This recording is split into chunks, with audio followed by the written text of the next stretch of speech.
Good evening, everyone.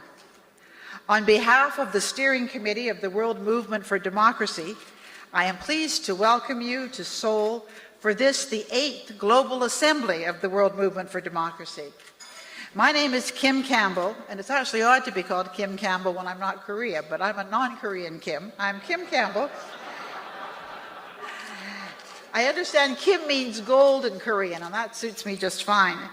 I'm Kim Campbell, and for the past 7 years, I have chaired the World Movement Steering Committee.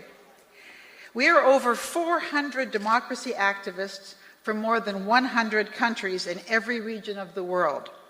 Civic educators and trade unionists, parliamentarians and business leaders, party representatives, and frontline human rights defenders. Since the World Movement's founding in 1999, we have repeatedly emphasized the importance of mutual cooperation, support, and solidarity. Regardless of our background, we have come together to reaffirm our commitment to democratic principles at a time when democracy is facing a host of threats around the world. The theme of the Assembly is Empowering Civil Society for Democracy and its Renewal.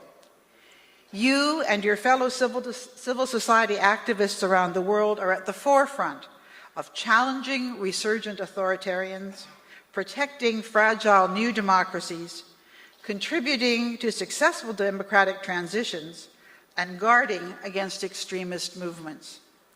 We chose Seoul as our venue to recognize and celebrate the remarkable transformation of South Korea from a military dictatorship in the late 1980s to a position today as a regional leader in democracy. We believe there is much to learn from that important experience. At this time, I want to take an opportunity to thank our Korean donors who have helped make this 8th World Assembly possible.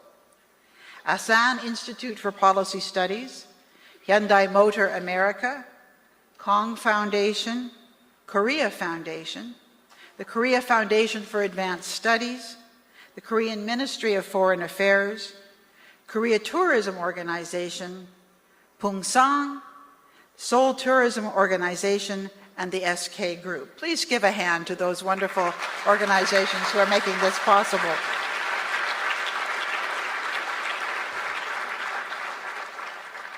And now it is my great pleasure and honor to introduce a distinguished guest who has joined us tonight.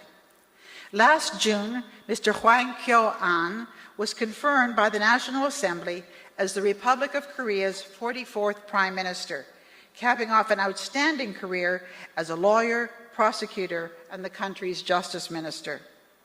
Born in Seoul, Mr. Hwang worked as a lawyer early in his career in the prosecutor's office in both Cheongju and Seoul.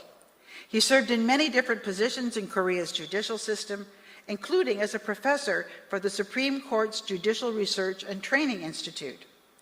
Minister Hwang also served as chairman of the Election Broadcast Deliberation Committee for Korea's 19th general elections. In 2013, he became the Minister of Justice, where he served until his appointment last May as Prime Minister.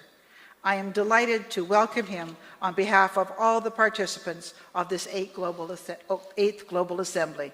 Mr. Prime Minister.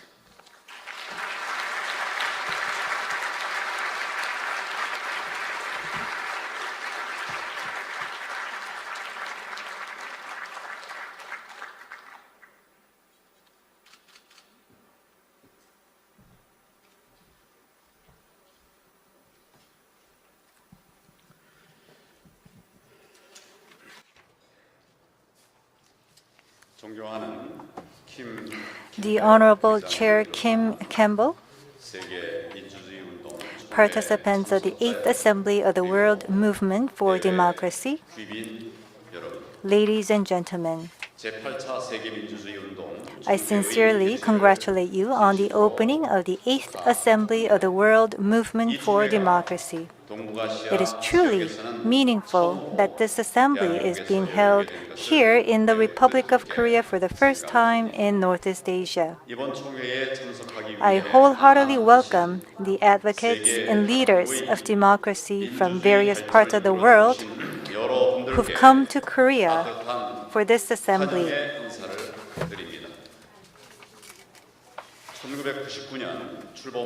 The World Movement for Democracy, founded in 1999, has contributed greatly to the promotion of democracy and advancement of civil society across the globe.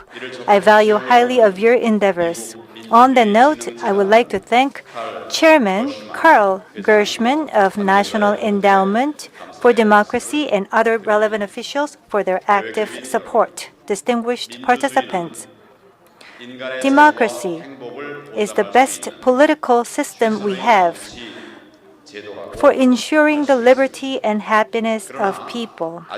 However, still in many places around the world, democracy has yet to take firm roots. Freedom of civil society and human rights are being threatened, and terrorism of extremist forces such as ISIL continues, posing persistent challenges to democracy. In this vein, the theme of this assembly, Empowering Civil Society for Democracy and its renewal, carries a great significance.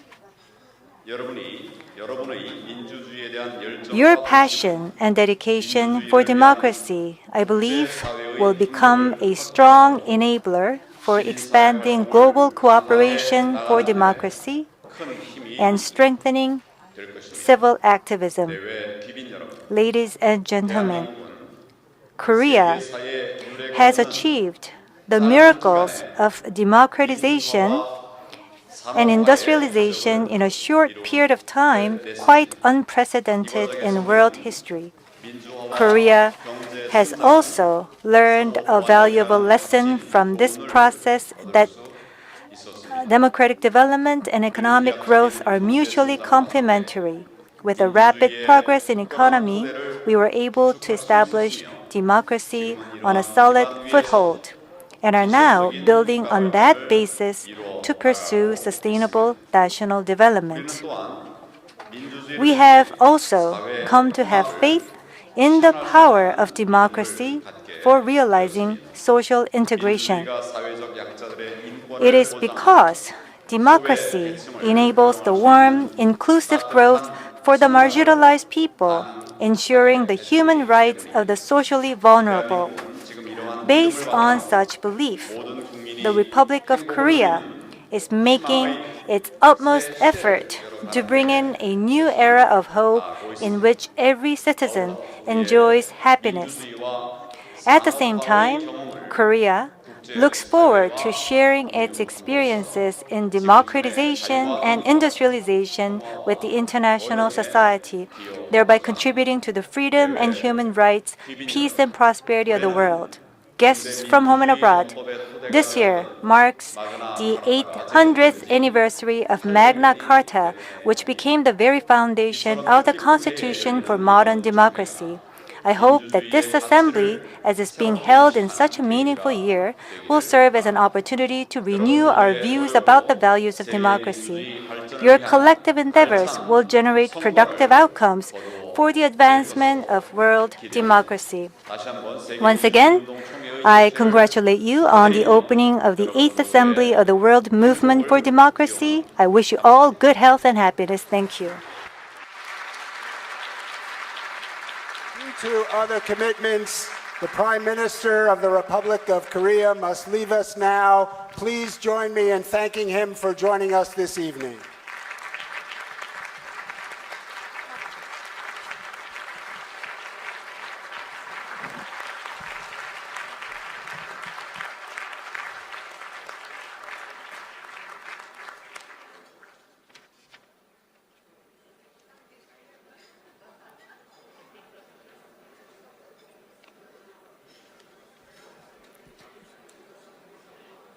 Well, colleagues, I think you know that this is a very busy time for the government of Korea as there is a great deal of summitry taking place. So we're really delighted that the Prime Minister was able to take time from his schedule to open this important assembly.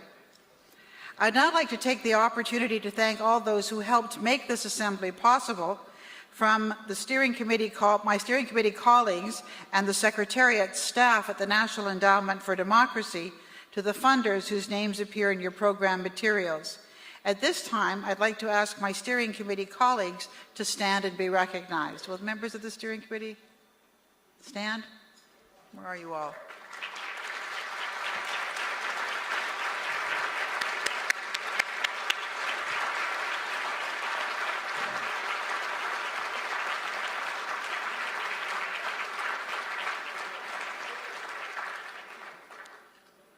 The World Movement has been fortunate to have as its partner on the Assembly, the Seoul-based Secretariat of the Asia Democracy Network, ADN, managed by the Korea Democracy Network, KDN, which is composed of the following: the Center for Korean Women in Politics, the East Asia Institute, the Korea Democracy Foundation, and the Korea Human Rights Foundation. It is now my pleasure to call upon Mr. Anselmo Lee to offer welcoming remarks on behalf of the Korea Democracy Foundation. Mr. Lee is currently the Executive Director of the Korea Human Rights Foundation and the co-convener of the Asian Democracy Network. But most significantly, he is a long-time participant in the World Movement for Democracy. Anselmo?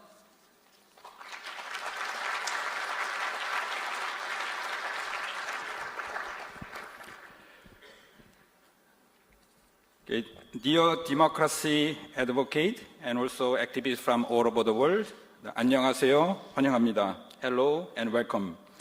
It is great honor for me to welcome you to Seoul, South Korea, Korean Peninsula, and also Northeast Asia. Because this is the first time in Northeast Asia after two meetings in Asia. First one, Founding Assembly, India, 1999, and also sixth one in Jakarta, Indonesia. So I'm very happy to see you all here in Korea at the same time, Northeast Asia. I'm speaking here on behalf of KDN and also Asia Democracy Network. The assembly is taking place in South Korea, not because South Korea is a perfect example of democracy, but there are so many lessons to learn and also experience to share for mutual learning and also solidarity. As Prime Minister said, Korea has been known as a country that achieved both economic development and democracy within a short period of time from developing countries. That's true. That's why we are able to have this meeting to discuss all the challenges to democracy and also shrinking space here today, which is a matter of life or death for some activists or advocates on the ground, especially in some undemocratic countries. When I was very young in the 70s, 80s, democracy seemed a very distant dream. Many people sacrificed their life for the cause of democracy and human rights. When I'm getting old, you see I'm not young anymore, especially in the 90s, after 2004, I witnessed the dream of democracy coming true in Korea. But however, to my regret, today in Korea, many people are getting disillusioned about democracy. Democracy is no longer taken for granted. You will see without difficulties, many people protesting, demonstrating in the streets on various issues if you go out of this hotel.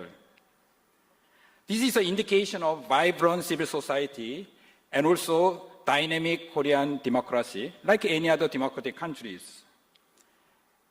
So in that sense, Korea is a perfect venue for this type of gathering, as there are so much to learn from Korean experience, both success and failures.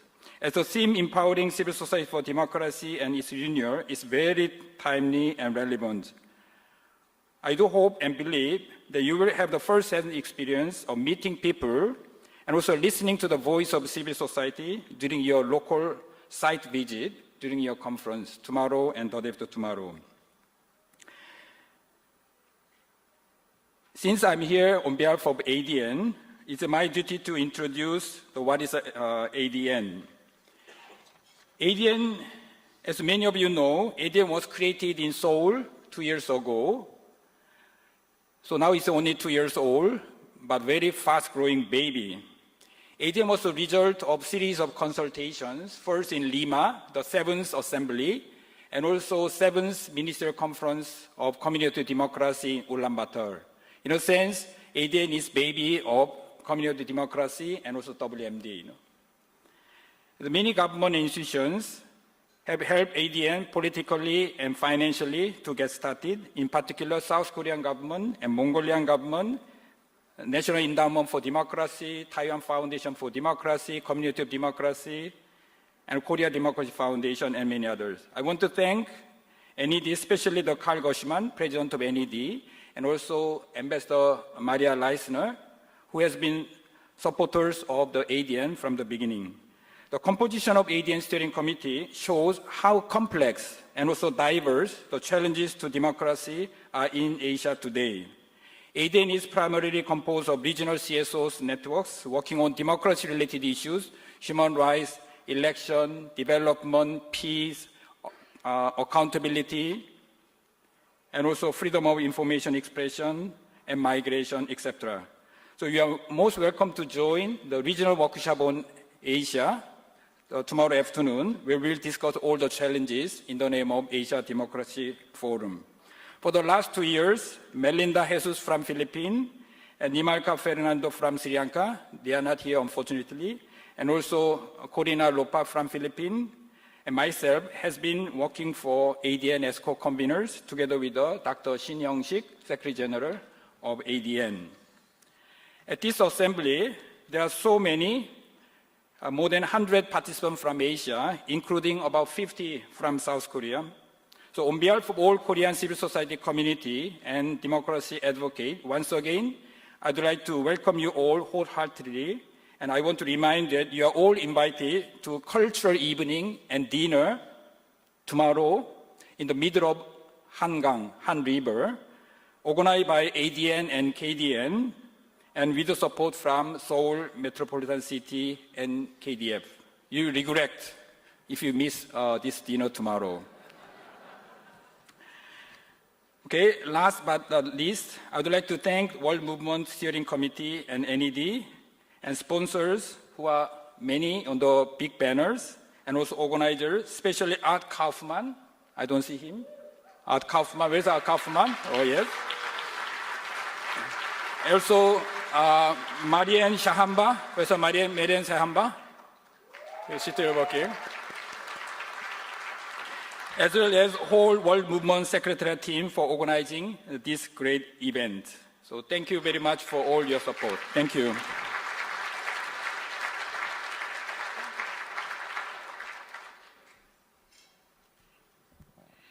Yes, we must not miss the wonderful cultural event tomorrow. I'm told that Gangnam Style, I'm totally out of it, refers to the southern shore of the Han River that we're all looking at. So we're all going to learn how to do that tomorrow, I hope. Come to the World Movement and get cool. I don't know. The World Movement has many partners in the work of assisting democratic forces around the world, and one of the most important of those partners is the Community of Democracies. Unfortunately, Maria Leisner, the Secretary General of the community, will not be able to join us until tomorrow, but we are delighted that Matthias Yorsi is here to offer welcoming remarks on behalf of the community. Matthias is the community's senior advisor and head of administration. He is a former Secretary of State for Hungary's Foreign Ministry, a former longtime member of the Hungarian Parliament, and former head of the Liberal Group of the Council of Europe's Parliamentary Assembly. Matthias, welcome.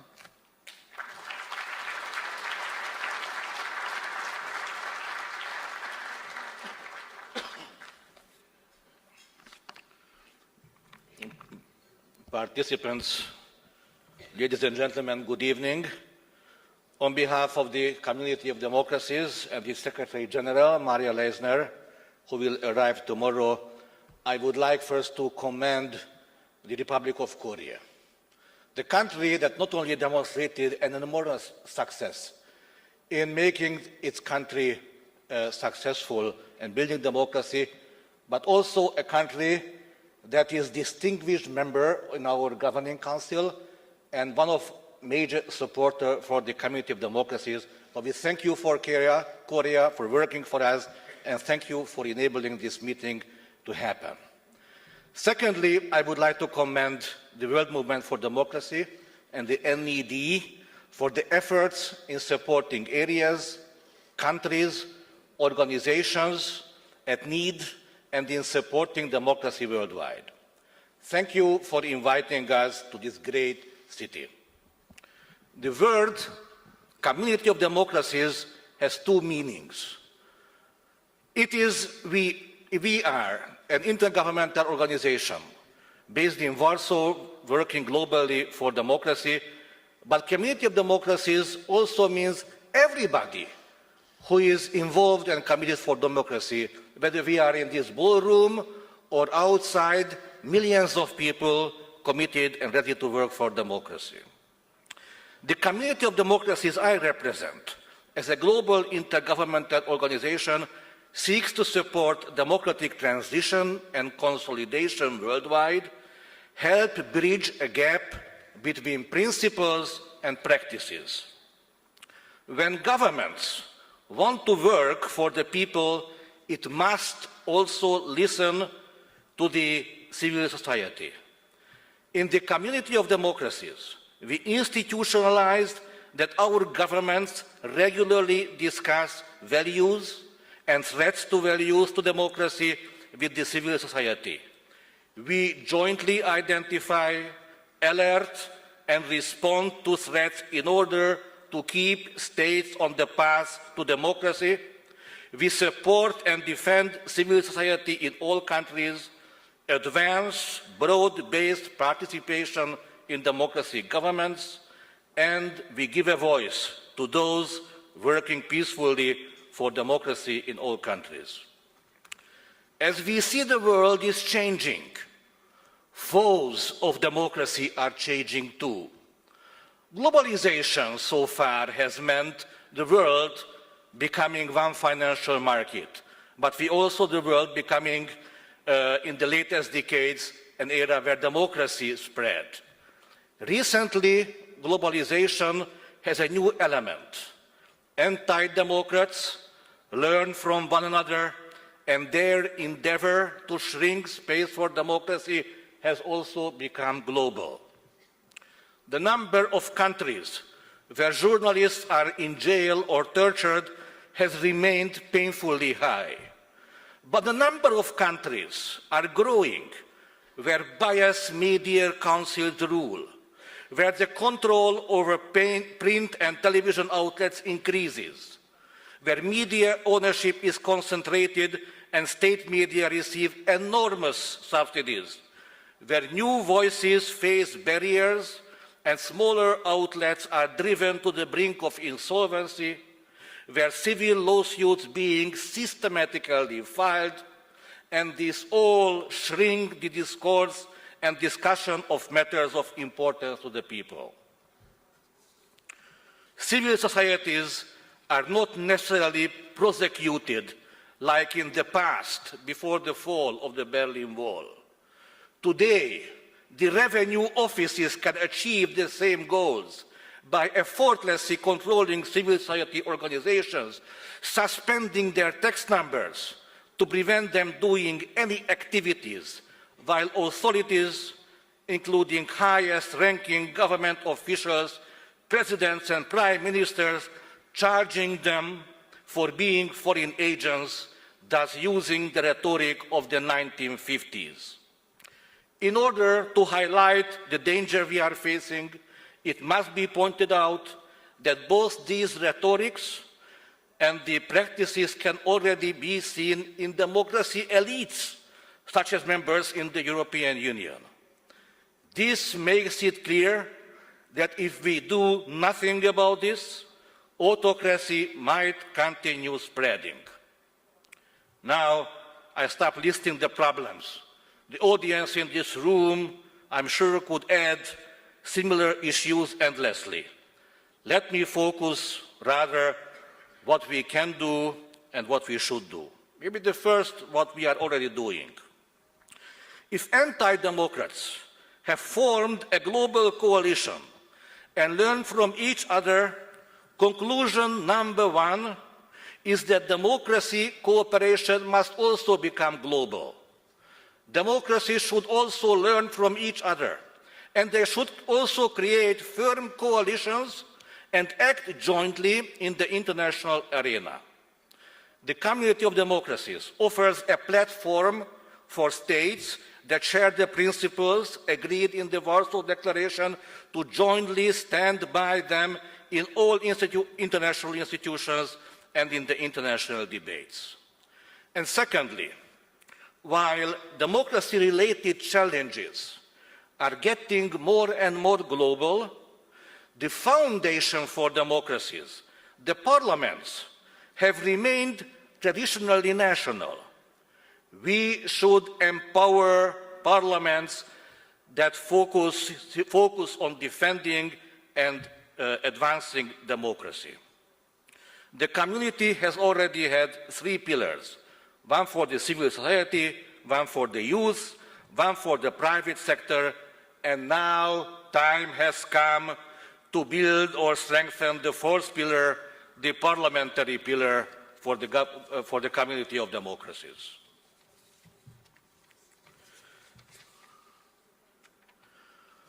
One of the meetings here in Seoul will be one of the series of start discussions, and we are extremely grateful for Ned and personally to Karl Gershman and his team for promoting this initiative and for bringing this all together, and hope we shall also achieve success. Thank you very much.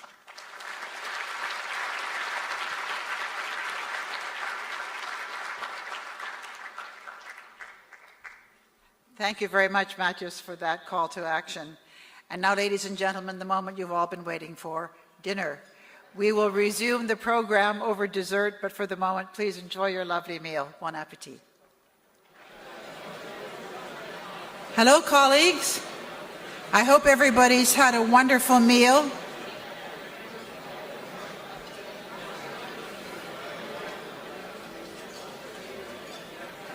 And that you all have whipped cream on the corners of your mouth from that delicious dessert. We're going to just conclude our usual short program at the end of our lovely dinner before we have a brief performance which will really round out the evening.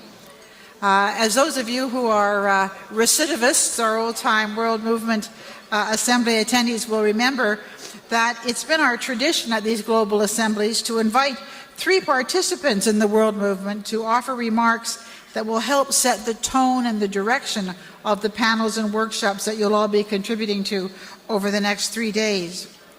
And our first speaker is a member of the World Movement Steering Committee.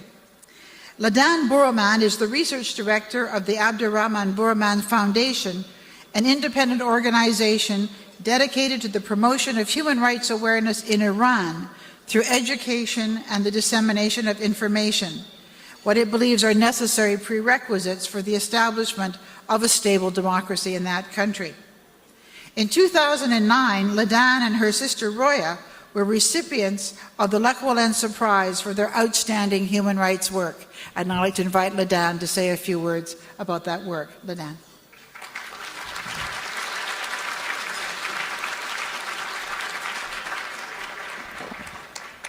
Thank you, Kim, and thank you for the opportunity.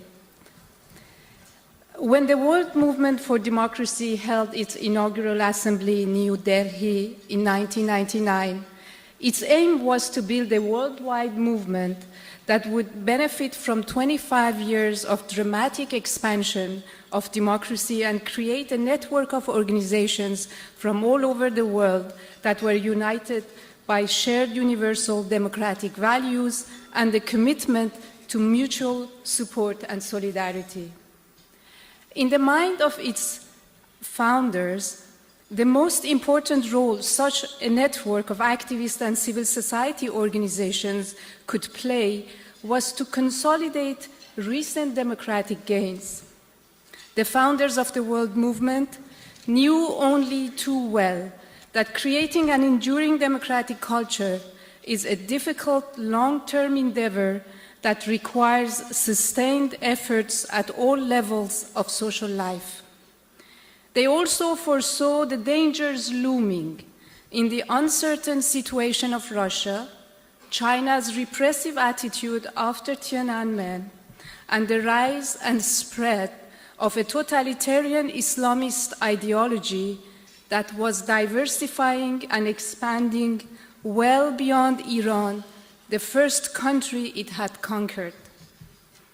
But in 1999, Islamism was not yet considered a serious challenge to the triumphant democratic worldview, and communism's collapse in many parts of the world, including in its cradle of Russia, had discredited anti-democratic argument carried by communist ideology. In short, in the realm of ideology, democracy was still unchallenged. Authoritarian regimes were not defying it ideologically, but only violating it in practice. Even in a country such as Iran, with its Islamist regime, the political language of the leadership had changed after the demise of communism. And taboo words such as democracy, freedom, civil society, and individual rights had burst into official political discourse. 16 years after that first World Movement Assembly, the situation has dramatically changed. We no longer have the strong wind of triumphant democracy in our sails. Instead, we are facing a reinvigorated wind of authoritarianism that defies us, not only in practice, but also ideologically, and tests our understanding of our own values, our consistency, and our commitment. Chaos in Iraq, Libya, and Syria, plus the lingering economic crisis and need for lucrative new economic ties with rich authoritarian regimes have prompted democratic government to de-emphasize democracy promotion in favor of a traditional diplomacy based on selfish and short-sighted notion of national interest. But reality keeps getting in the way. The rise of the Islamic State in Iraq and Syria, the tragic war of Boko Haram in West Africa, the annexation of Crimea and Putin's hybrid war in Ukraine, China's territorial disputes with its neighbors, the assassinations of Jewish kids and journalists in the heart of old Western democracies, the hundreds of thousands of refugees at the doors of these same societies, the financing of propaganda outlets and extreme rightist parties in their midst by foreign authoritarian regimes, these continue to demonstrate that what authoritarians do is not easily contained within national borders. Thus, China's detention of Nobel Prize laureate Liu Xiaobo, an assault on pro-democracy demonstrators in Hong Kong, the extrajudicial killings of Russian opposition figures, the arrest of Venezuelan dissidents, Iran's executions of political and religious dissidents, and Syria's bombing of its own people are not internal business of China, Russia, Iran, Ukraine, Venezuela, and Syria anymore. On the contrary, they are the business of the whole world. Democratic regimes urgently need to rethink and re-articulate their foreign policies and their alliances based on their democratic values rather than on the legacy of the Treaty of Westphalia or the pressure of irresponsible commercial lobbies. Inaction, ladies and gentlemen, is as much founded on principles and values as action is. It's time for democratic polities to name the principles that preside over their inaction and disunity, and to ask if they are consistent with their democratic values. For at this point, what is at stake is not only the expansion of democratic values in the world, but also, and more urgently, the preservation of these values within established democracies. We need no elaborate political theories to prove that there is a tie binding the fight for democracy within non-democratic countries to the strengthening of democracy within societies that already enjoy democracy's blessings. French citizens today understand that Tunisians who fight for human rights in Tunisia are defending democratic institutions of France as well. In 2009, when millions of Iranians stood up to claim their rights to free and fair elections, they were also defending the democratic rights of Iraqis. The Islamic Republic of Iran's violent suppression of its own people, hundreds were arrested, tortured, and killed, was a setback, not only for Iran's Democrats, but also for pro-democracy forces in Iraq, Afghanistan, Lebanon, Syria, and Yemen. Today, human rights activists of France, Germany, Sweden, the United States, or Britain know very well that when they support Iranian, Chinese, or Russian dissidents, they are not only defending the rights of distant fellow humans, but are shielding and strengthening their own rights as well. This is not idealism, it's pragmatism and realism. Let me speak as an Iranian activist in exile. At this very moment, most of the human rights advocates who were active in my country in 2005 are either executed, in exile, behind bars, or living in a state of enforced silence. This includes Iran's Nobel Peace Prize laureate Shirin Ebadi, who is in exile, while 3 of her fellow human rights lawyers, Abdul Fattah Sultani, Narges Mohammadi, and Mohammad Saifzadeh, are in prison. Similarly, reformist members of the ruling elite have been jailed or subjected to house arrest. In the confrontation between Iran's pro-democracy activists and its Islamist state, the government's arsenal is made of violence and lies. Violence seeks to spread fear and silence dissent through detention, torture, and executions. In 2004, Iran reportedly executed 94 people. In 2010, it executed 818 people. The number in 2014 reportedly climbed to 983. This year, so far, as I speak to you, 918 people have been executed without due process of law.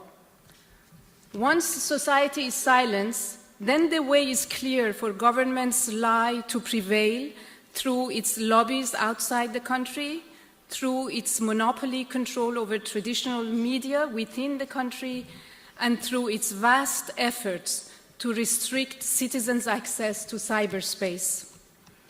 Our enemy's arsenal is terrifying, and we, at first glance, seem powerless in comparison. But in reality, we are stronger, for we have the truth. Faced with force and fraud, activists for human rights and democracy insist on living in truth, as Václav Havel put it. They rely on the truth with its subversive might to annihilate lies and leave tyrants speechless. We also have our faith in and commitment to universal human rights, which is the guarantee of our steadfastness.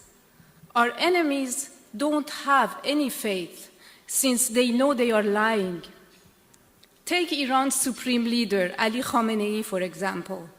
He claims to be a true Muslim, yet for the most cynical of reasons, he lauds publicly the communist and atheist regime of North Korea. He is not even true to himself, let alone his religion.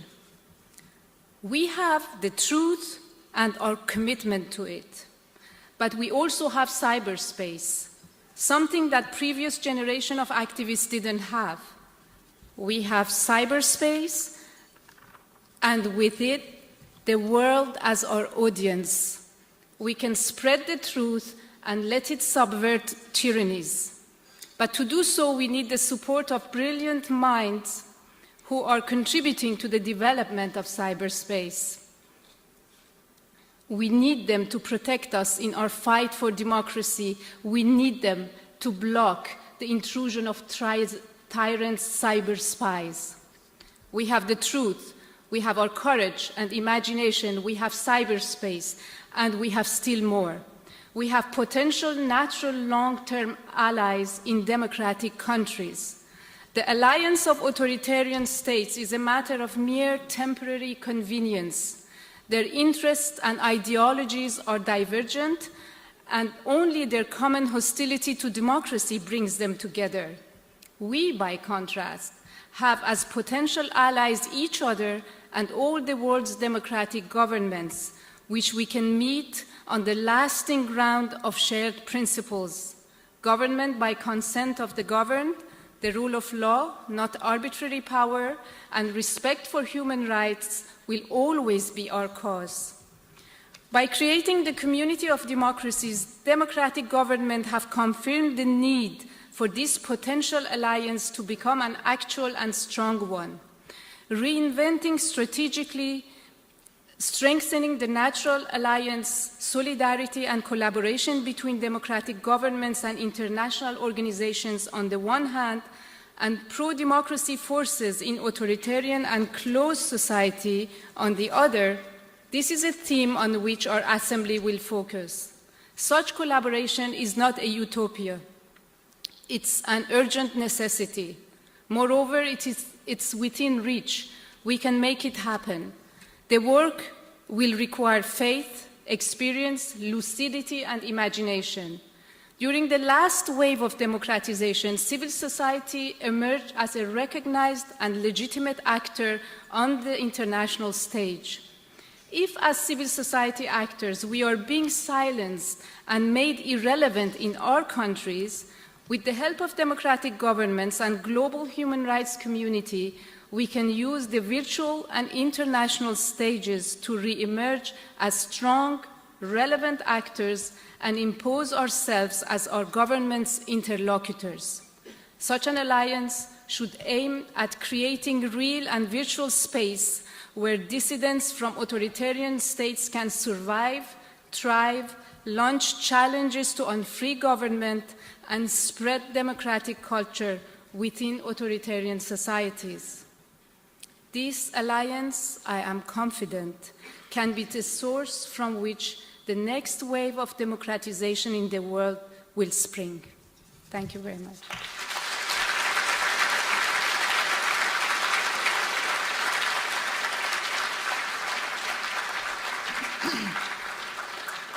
Thank you very much, Ladan. Svetlana Zaleschuk is one of the World Movement Steering Committee's newer members. Elected to the Parliament of Ukraine in October 2014, Svetlana is a member of the Committee on Foreign Affairs and head of the Subcommittee on European and Euro-Atlantic Relations. Prior to her political career, she worked as a journalist, activist, and initiator of a number of influential civic campaigns in Ukraine. Welcome, Svetlana Zaleschuk.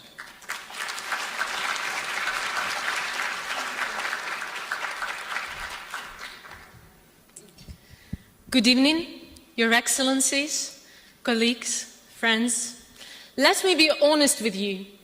I came here with some talking points that I was asked to prepare. But yesterday, we had a dinner with some of you, and I understood that it's not what I'm going to say here.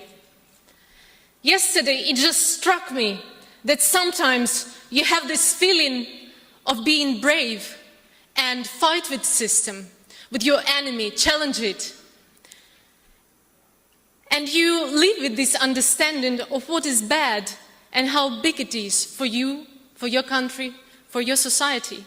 But then, during the meetings like this, you meet people, others, evils, that make you, like, for example, Rafael from Angola that has been prosecuted for just writing the investigation journalist stories about blood diamonds, like Ladan from Iran, Iranian activist who is collecting the testimonies on the tortures and executed thousands of people, like Wei Wei Niu from Burma, that with all her passion to do things, after being in jail for 7 years just for the fact that she was a daughter of an opposition politician.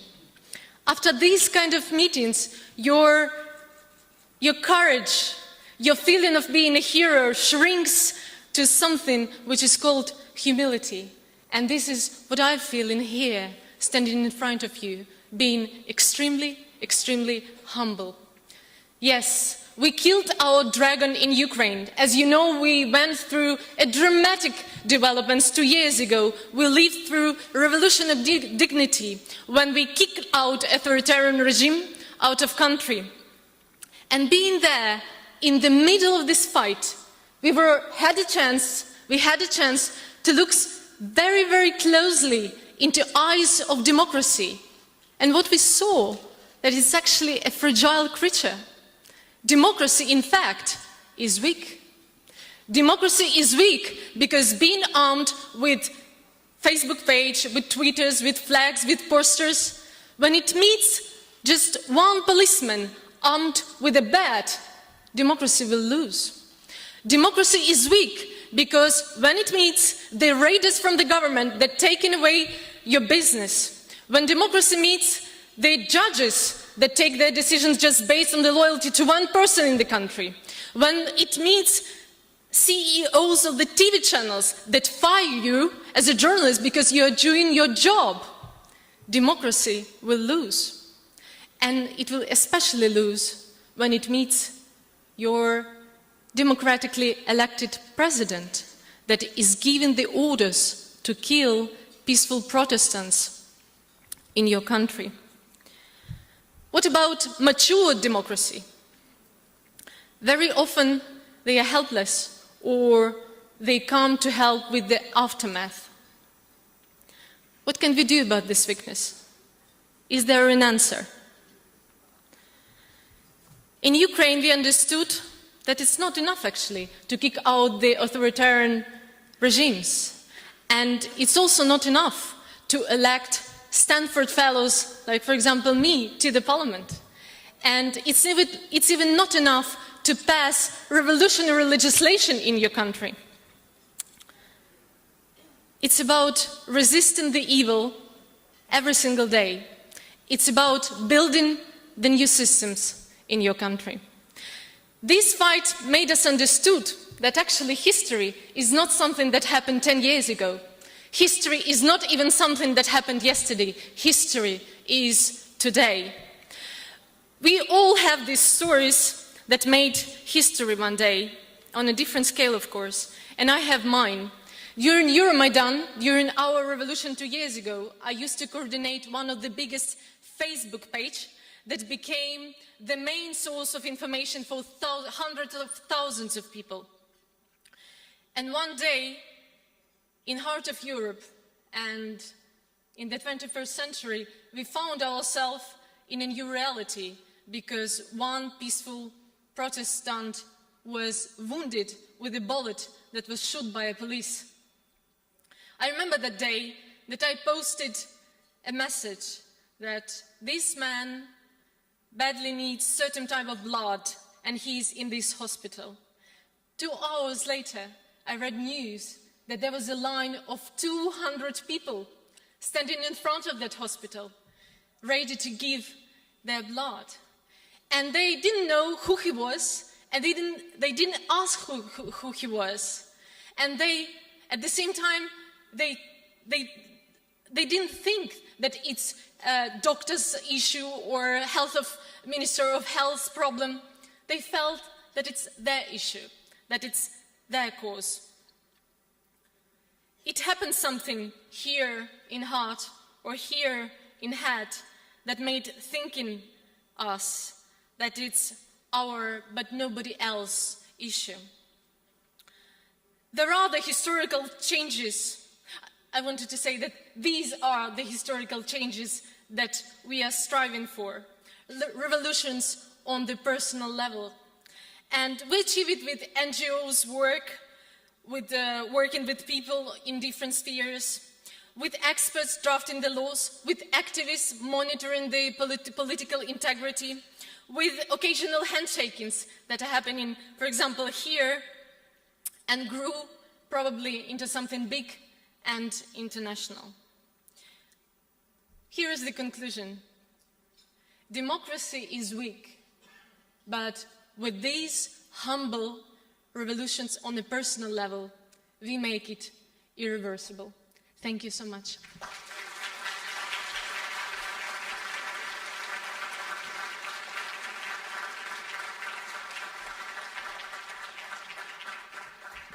Thank you very much, Svetlana. Our final speaker is another longtime participant in the World Movement for Democracy, Chito Gascon.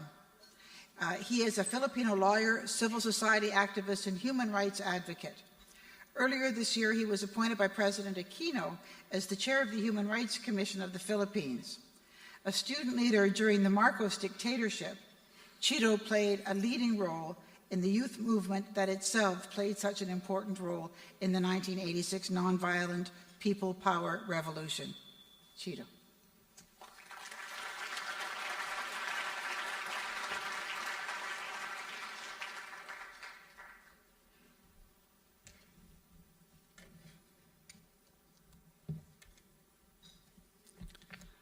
The Right Honorable Kim Campbell, the Chair of the Steering Committee of the World Movement for Democracy, and former Prime Minister of Canada, Carl Gershman, President of NED, the other members of the Steering Committee of the World Movement, Excellencies, our dignitaries, local hosts here in Korea, and most especially all of us democracy activists from all over the world, good evening.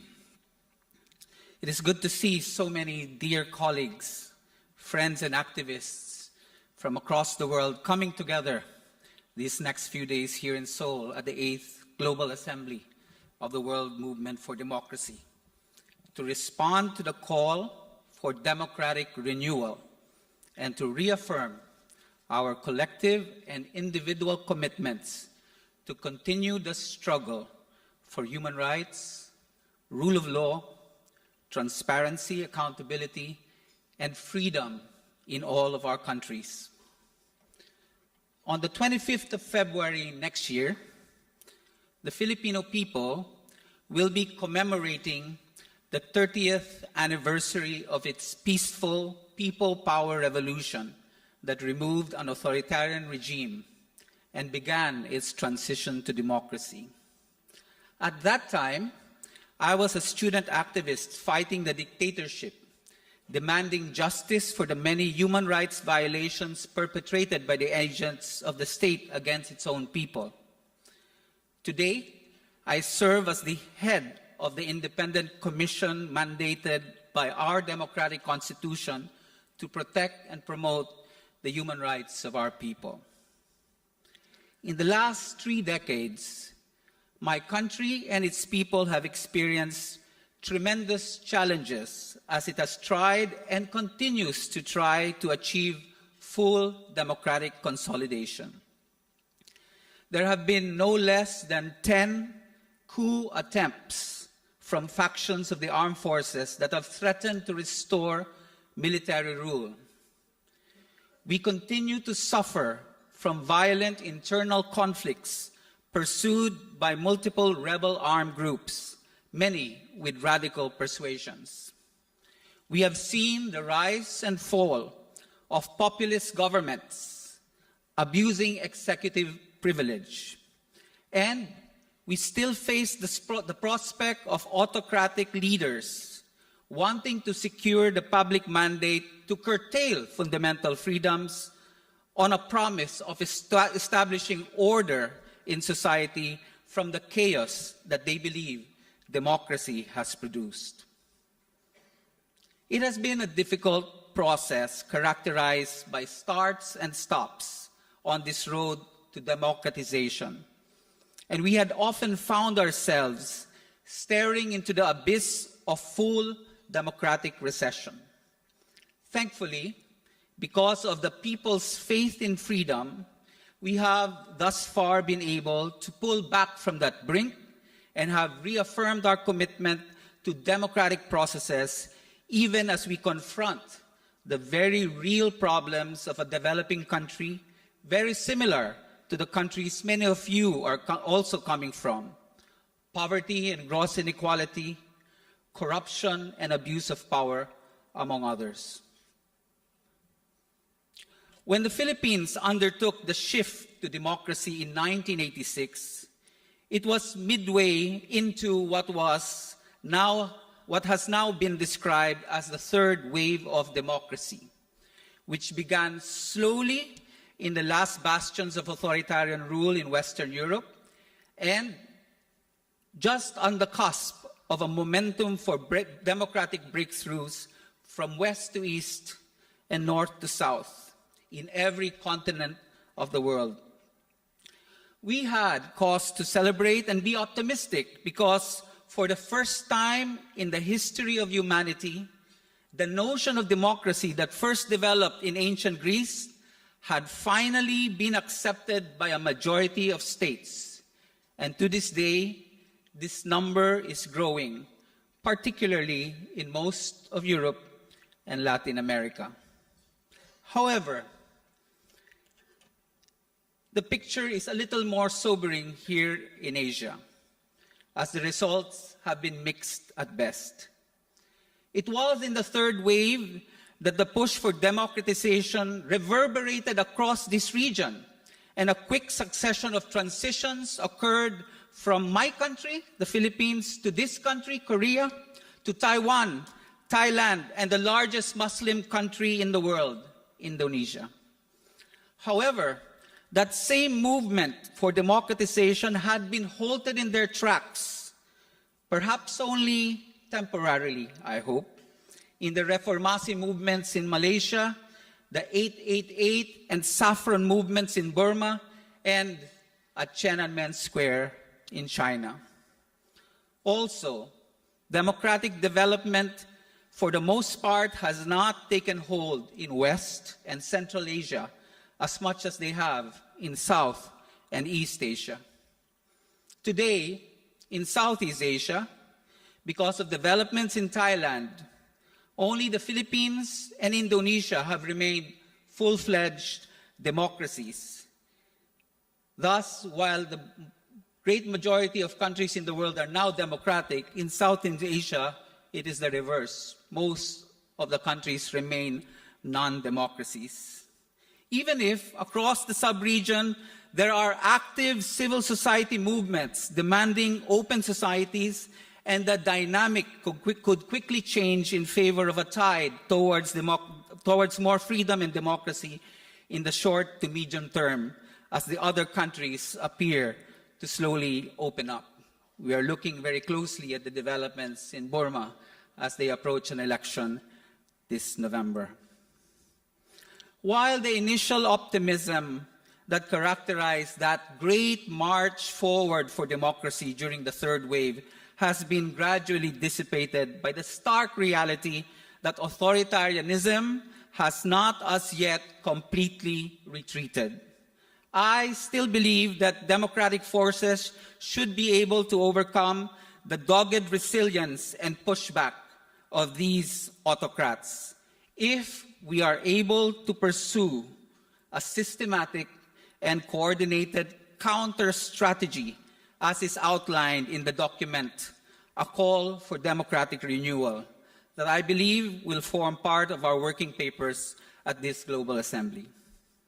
Essential to this counter-strategy is a sober assessment and analysis of the threats to broadening and deepening democracy in our respective countries, as well as in the international arena, and the mapping out of interventions to respond specifically to these real threats. To what have already been identified by many of our leaders in this world movement as urgent priorities and concerns, I do wish to highlight some points drawn from the perspective of the experience in my own country. First, the urgent need to hold the security sector in our respective countries accountable for their abuses and to always ensure effective civilian control and oversight over them. Second, the need to make democracy deliver by ensuring good governance, voice, civil participation, and inclusive development as the best safeguard against the alternatives offered by populism and the emergence of illiberal democracies.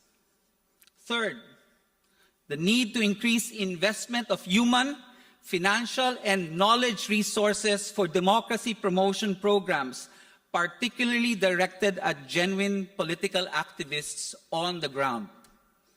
And fourth, confronting constantly all activities that bolster authoritarian forces at local and international levels, as well as to confront the double standard exhibited by some leaders of established democracies that often undermine the fundamental values of human rights in pursuit of either national state security or economic interests.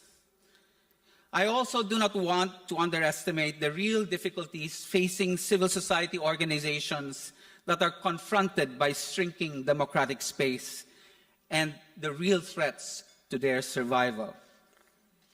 Many of them are being murdered, tortured, and arrested, even as we gather here today.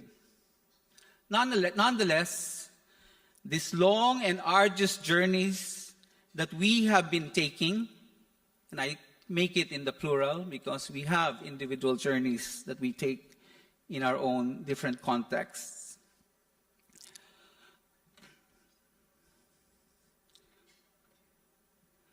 We'll continue to take these long and arduous journeys that we have been taking, we'll continue to take, and in the future, to fight and aspire for democracy, will equip us with the necessary toolkits to address these challenges. This matter is self-evident, that an empowered citizen, when confronted by tyranny, will always choose freedom and will be prepared to make sacrifices in unison with others for a noble calling. In essence, the message I want to bring across this evening is one of hope, that no matter the tremendous obstacles we each must face in our efforts to achieve democracy for our respective societies, we must stay the course. In the face of these many challenges, what is needed is more democracy and not less of it. Human rights and fundamental freedoms must always be upheld and not suppressed. Let us, at this assembly, find strength from our courage and solidarity, as well as draw lessons from the stories of struggle, stories of triumphs and defeats that we shall be telling each other over the next few days. After all, these remain to be unfinished narratives that continue to unfold as we return to our own different countries. And these should ultimately bear fruit, even in the most difficult of circumstances some of you are working in. So long as we keep steadfast in pursuing our convictions about the justness and validity of our cause for freedom and the democratic ideal. Good evening.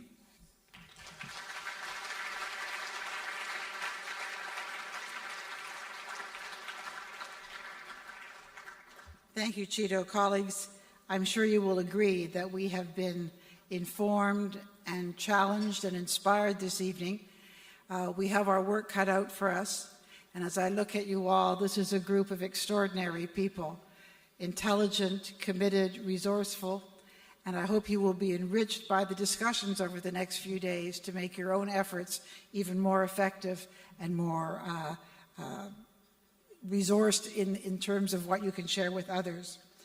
So it's been a challenging evening, but in order to ensure that we leave with our spirits uplifted, We are now going to have the whipped cream and cherry on the top of this wonderful meal and this wonderful experience. We're going to have a cultural presentation, and if you'll just bear with us while we rearrange the stage, I know you're going to find it a suitable ending to a wonderful evening. Thank you. We're very pleased this evening to present a very special performance.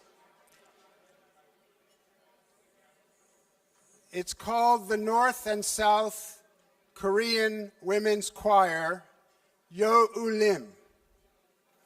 This is not only a performance group, but an organization that promotes mutual understanding and communication among North Korean refugee women and South Korean women. The choir brings together women who promote peace and who seek to break down barriers. Every year since 2011, they have been performing nationwide, and since 2012, their activities have included cooperative planning, directing, and filming meaningful cultural events. They also host the North and South Korean Women's Cultural Festival, through which South Korean women and North Korean women refugees actively seek to live independent lives. We are pleased to tell you that the fee we have provided for this performance will go to support the continuation of their work. Please join me in welcoming Yo U Lim. Thank you very much.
저녁을 아침 낮에 또 먹여놓고 저녁에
속에 애써 웃던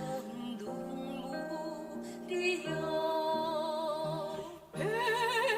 백두산 장군봉에서 지리산 천왕봉까지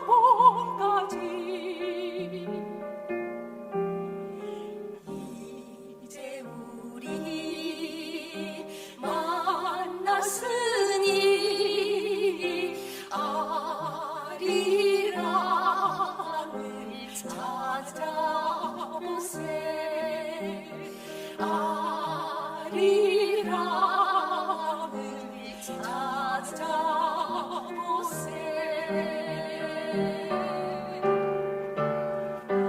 아리랑 아리랑 홀로 아리랑 아리랑 고개로 넘어가보자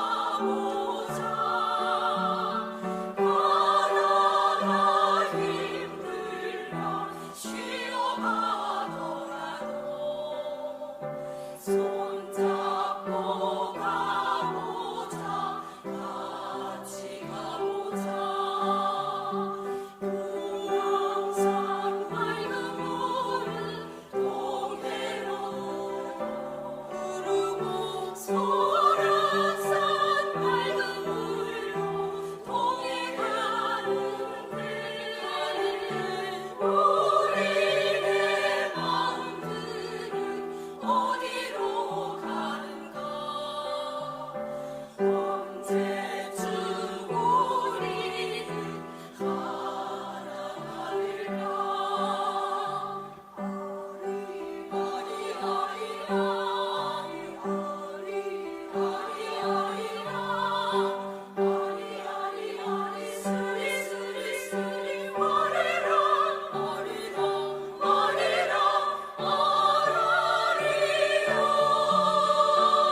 I thought that was great, I just have to say.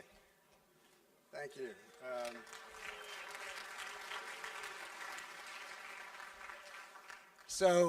First an apology. Someone informed me that when I got up to introduce this performance, I neglected to introduce myself. And then my husband said, "You don't need any introduction."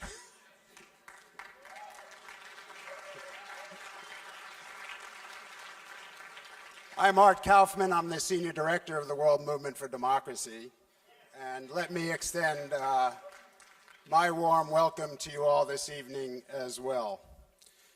We have a number of announcements, one of which is a great pleasure, the first one, which is to add to the acknowledgments that Kim Gamble made to those who have contributed and provided support in various ways that have helped make this assembly over the next 3 days possible. I'm going to read them off, and then I'm going to ask you all to join me in a round of thanks.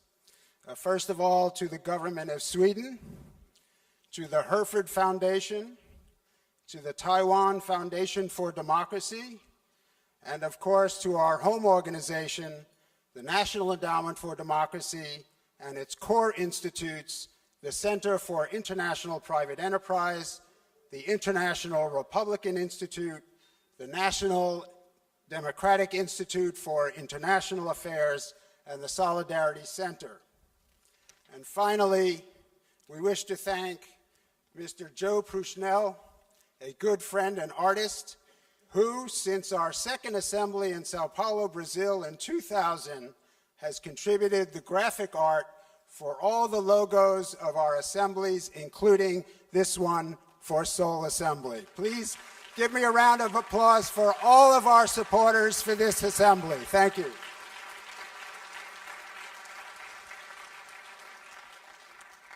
And now for some very important announcements that will help you get through this next few days, and a number of things to please keep in mind. The first is, I want to remind everyone that the Twitter hashtag for this assembly is, fittingly enough, Seoul Assembly, all one word. Hashtag. Somebody told me I didn't have to say hashtag. Seoul Assembly, all one word. Please join us on Twitter. Please look for our email messages to all participants early each morning with important information and updates about the Assembly. On Tuesday afternoon, we will be screening the World Movement Civic Space Initiative videos. You have seen the short versions if you were watching the screens this evening while we were awaiting the arrival of the Korean Prime Minister. Join us on Tuesday afternoon in Park Ballroom 3 to view the full versions. Please check your detailed agenda. In May of this year, the World Movement launched our Set Them Free campaign for the release of political prisoners around the world. We invite you to visit the Set Them Free corner at the Democracy Fair to add your voice to the campaign. As part of the campaign, many songwriters and musicians around the world have taken part in our recent Set Them Free song contest and have submitted their inspiring songs. Now it's time to vote for your favorite among the finalists at www.helpsetthemfree.org. We look forward to announcing the winning song at the Assembly's closing session. Again, to vote, visit www.helpsetthemfree.org. Next page. Oh, I don't want to skip a page.